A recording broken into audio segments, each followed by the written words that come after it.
సభకు నమస్కారం అండి. నాది ఈస్ట్ గోదావరి మల్లంపేట, సామాన్య రైతు బిడ్డనండి. నాకు సినిమా హీరో అవ్వాలి, క్లాప్స్ కొట్టించుకోవాలి, పేపర్లో నా బొమ్మ పడాలి, నేను హీరోని అయిపోయాను అనుకోవాలని అంబిషన్తో ఊరు ఓడని అమ్మ బాబుని వదులుకొని నేను మద్రాసు వచ్చానండి. మా అమ్మ ఇచ్చిన 70 రూపాయలతో. ఆ డబ్బులు అయిపోయాయండి. పాండీ బజార్లో, పార్కుల్లో ట్యాప్ వాటర్ తాగుతూ మంచి ఇలా బలంగా ఇల్లునోడి ఇలాగైపోయి నేనేదో అనుకున్నా. నేను వెళ్ళిన వెంటనే ఎన్టీ రామారావు గారు, రా బ్రదర్ నీకు నేను వేషం ఇస్తాను, భోజనం పెడతాను అనేసుకున్నానండి. అక్కిన నాగేశ్వర గారు, రా బ్రదర్ భోజనం పెడతాను, వేషం ఇస్తాను అనేసుకున్నానండి. అలా నేను వాళ్ళ ఇళ్ళకి వెళ్తే నాలాగా లక్షలాది మంది యాంబిషన్తో కూడుకొని వచ్చిన సిరి పిచ్చోళ్ళు మద్రాస్ పాండీ బజార్లో తిరుగుతుంటే, ఓయ్ బాబో ఇది ఇంత కష్టమా, ఇంతమందిలో నేను ఒక్కడున్నా అనే ఫీలింగ్ వచ్చి ఇలాగైపోయినోడికి తర్వాత నేను ఎలా వెనక్కి వెళ్ళాలి, ఏదన్నా వేషం వేయాలి, ఎవరి దైవాలు వేయాలి, ఎవరిని కలుసుకోవాలి. అలాంటి దశలో రాజబాబు గారు మేకప్ మని చిన్ని గారండి, ఆ మహానుభావుడు నాకు మహాలింగపురంలో ఒక కార్ షెడ్లో ఆశ్రయం ఇచ్చి విక్రమ్ స్టూడియో తీసుకుని వెళ్ళాడు సార్. ఆయన అక్కడ ప్రతాపర్సు రాఘులు గారి సినిమా మా గురువారి డైరెక్షన్ తాతామని జరుగుతుందండి.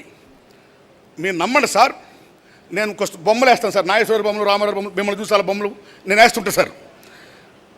నేను నాగేశ్వర బొమ్మ వేసి మా గురుగారు రాగానే చూపించాను sir.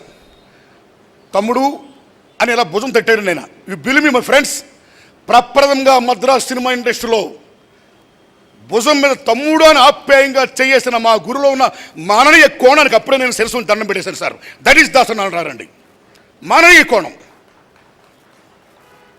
The best human being is the best communicator Marx is the man such a good at heart. కళనీళ్ళు వచ్చేసాయి. దీని అమ్మిక ఇంకా మద్రాసులో ఉండొద్దు, దిబ్బద్దాం, మనూరు వెళ్ళిపోదాం, ఇంకా హ్యాపీగా చదువుకుందాం అన్న ఫీలింగ్తో ఉన్నాను సార్. ఆ మహానుభావుడు చిన్నపిల్లాన్ని ఇంటర్మీడియట్ ఎగ్జామ్స్ రాసేట్లేదు సార్.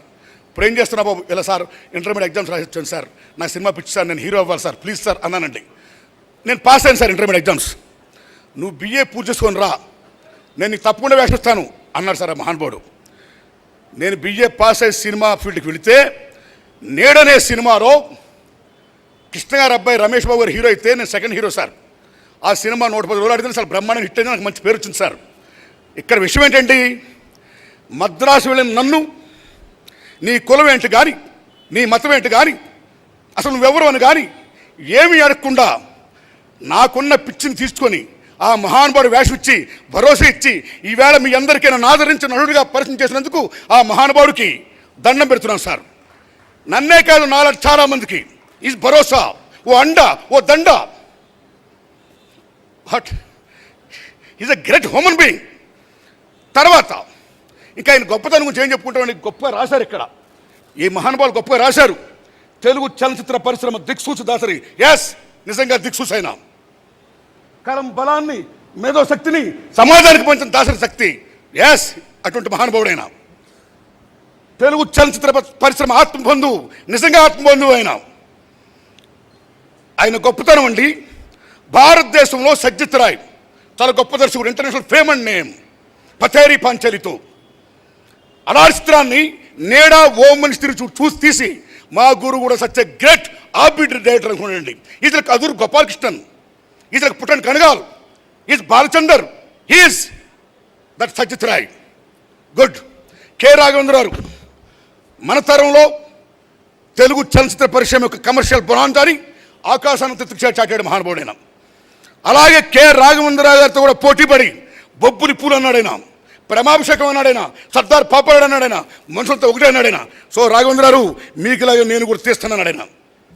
అలాగే కె విశ్వనాథ్ గారు రీసెంట్గా దాదాసాహెబ్ ఫాల్కే అవార్డు గ్రహీత, ద గ్రేట్ మాన్యుమెంట్. ప్రపంచ తెలుగు చిత్ర పరిశ్రమ యొక్క గొప్పతనాన్ని, తెలుగు చిత్ర యొక్క పటాన్ని ప్రపంచపరంగా శంకరాభరణంతో ఎగరేసిన మహానుభావుడు కె విశ్వనాథ్.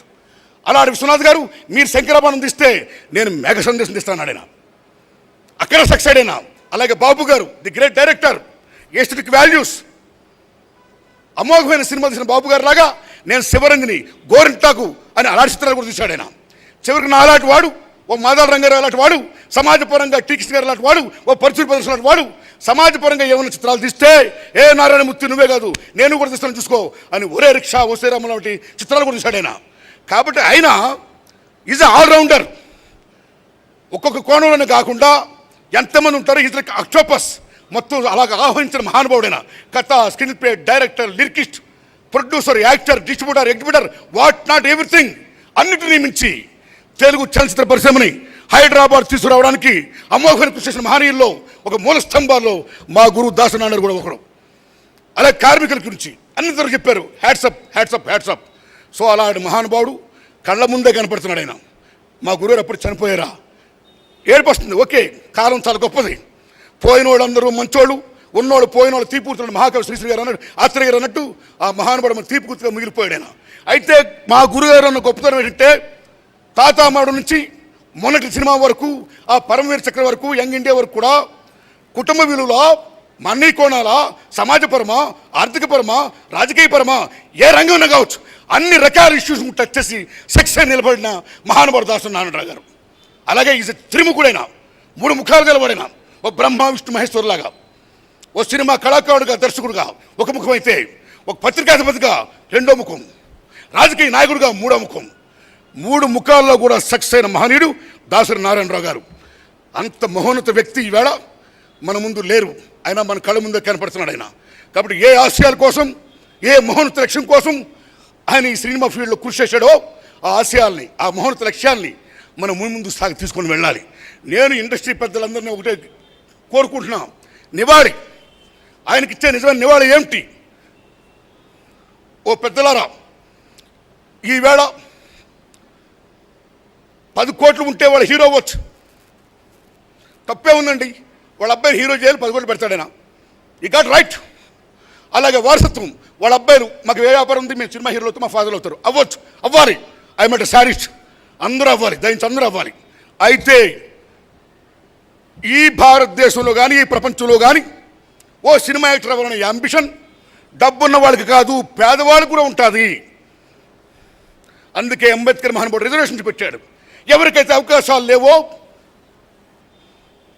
హక్కు నుండి కూడా, అర్హత ఉండి కూడా అటువంటి వాళ్ళకి మనం రిజర్వేషన్ కల్పించాలని మహోన్నత ఆశయం అంబేద్కర్ మహానుభావుడు ఎలా పెట్టాడో, అలాగే మాలాంటి పేదవాళ్ళు చాలామందికి యాక్టర్లు అవ్వడానికి, టెక్నీషియన్ అవ్వడానికి, డైరెక్టర్లు అవ్వడానికి మా గురువు దాసనారాయణ ఎలాగైతే గొప్ప కృషి చేశారో, అలాగే ఇప్పుడు వస్తున్న గొప్ప గొప్ప దర్శకులు, నిర్మాతలు కూడా సామాన్య వాళ్ళు కూడా ఎవరన్నా వస్తే దయించి వాళ్ళు కూడా వేషాలు ఇస్తూ వాడి అంబిషన్ తీరుస్తూ అసలు శిశులు నివాళి దాసనారాయణకి ఇవ్వాల్సిందిగా నేను విజ్ఞప్తి చేస్తున్నానండి.